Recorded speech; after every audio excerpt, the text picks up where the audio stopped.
다음 소식입니다. 오늘부터 생활 속 거리 두기, 이른바 생활 방역이 시작되면서 2달 넘게 문을 굳게 닫았던 공공기관인 박물관, 미술관 등도 하나둘씩 재개관에 들어갔습니다. 시민들은 방역 수칙을 지키면서도 꽉 막혔던 일상에서 벗어나 한결 가벼운 마음으로 문화생활을 즐겼습니다. 먼저 이승환 기자입니다. 70여일 만에 문을 연 국립중앙박물관. 관람객들이 바닥 표시에 따라 거리를 두고 체온을 잰 뒤 입장합니다.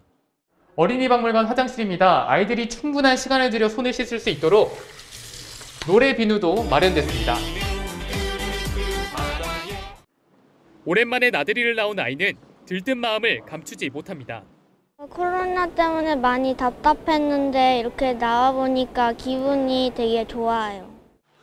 아직 안심할 수는 없는 만큼 개인 위생은 철저히 합니다. 항상 마스크하고 항상 이제 손을 닦는데 아이들은 이제 마스크가 없으면 좀 허전하다는 얘기도 할 정도예요, 이제. 아직은 온라인 사전 예약 후에만 관람할 수 있고 시간당 300명만 들어갈 수 있습니다.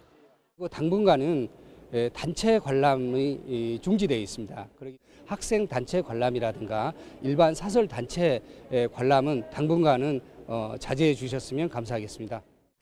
국립현대미술관도 다시 문을 열었습니다. 마스크를 쓰지 않으면 들어갈 수 없고 전시품을 관람할 때도 거리를 둬야 합니다. 오늘부터 국립박물관과 미술관 등 24곳이 방역 지침 하에 운영을 재개했습니다. 국립공연기관들도 공연을 재개하고 모레에는 프로축구가 무관중으로 개막할 예정입니다. 생활 속 거리두기 첫날, 한동안 멈췄던 문화생활도 조심스레 제자리를 찾아가고 있습니다. OBS 뉴스 이승환입니다. 공공기관뿐 아니라 헬스장 등 체육시설과 각종 문화시설 등도 조심스럽게 문을 열면서 새로운 일상을 맞았는데요. 많은 곳이 생활 방역 지침을 지키고 있었지만 식당, 카페 등 일부에선 잘 지켜지지 않았습니다. 이어서 정보윤 기자입니다. 종로구 서울 한복판에 자리 잡은 헬스장. 점심시간에 짬을 낸 직장인들이 3, 4모 들어옵니다. 발열 체크를 한 뒤 이름과 거주지 등 신상 정보를 적고 입장합니다.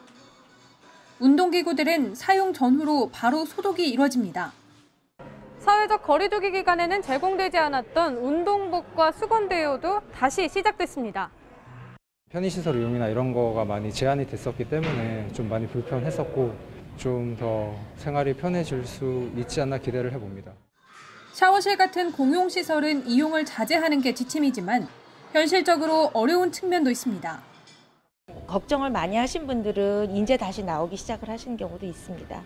샤워를 안 하고 운동을 하실 수는 없기 때문에 그런 부분은 조금 불편하다고 생각합니다. 식당과 카페에서는 여전히 마주보고 앉는 경우가 대다수. 코로나19로 직격탄을 맞은 자영업자들은 의자를 한 방향이나 지그재그로 배치하는 데에 난색을 표합니다. 아무래도 장사를 하다 보면은 손님을 받는 거가 우선이기 때문에 그런 측면에서.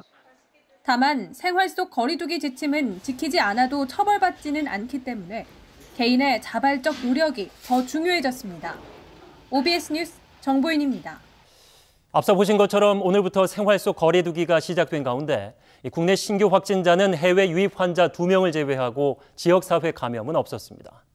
그러나 방역당국은 한 번도 가보지 않은 새로운 일상으로 통제가 느슨해질 수 있다며 국민들 모두가 생활 방역 지침을 준수해 줄 것을 거듭 당부했습니다. 차윤경 기자입니다. 사회적 거리두기에 맞춰 그동안 온라인으로 진행하던 중앙재난안전대책본부의 코로나19 브리핑이 44일 만에 대면 방식으로 바뀌었습니다. 이렇게 다시 직접 얼굴을 뵙고 질문도 받고 같이 논의할 수 있게 돼서 무엇보다도 다행스럽고 반갑게 생각합니다. 어제 관중 없이 올 시즌 프로야구가 개막한 데 이어 오는 8일엔 프로축구, 14일엔 프로 여자골프 경기도 시작을 앞두고 있습니다. 하지만 아직 코로나19의 종식은 멀었고 지켜야 할 생활 수칙은 많습니다. 아프면 3, 4일 집에 머물기, 1, 2m의 거리 두기, 손 씻기와 기침 예절, 주기적인 환기와 소독 등. 공립극장 등은 문을 열었지만 지역 축제는 여전히 열리지 못하고 재양성자와 감염 경로 미확인자가 나오는 대구는 고강도 방역을 유지합니다. 어제도 지역에서 발생한 국내 코로나19 신규 확진자는 없었고 대신 2명이 공항 검역에서 발견됐는데 이 역시 78일 만에 가장 적은 규모입니다.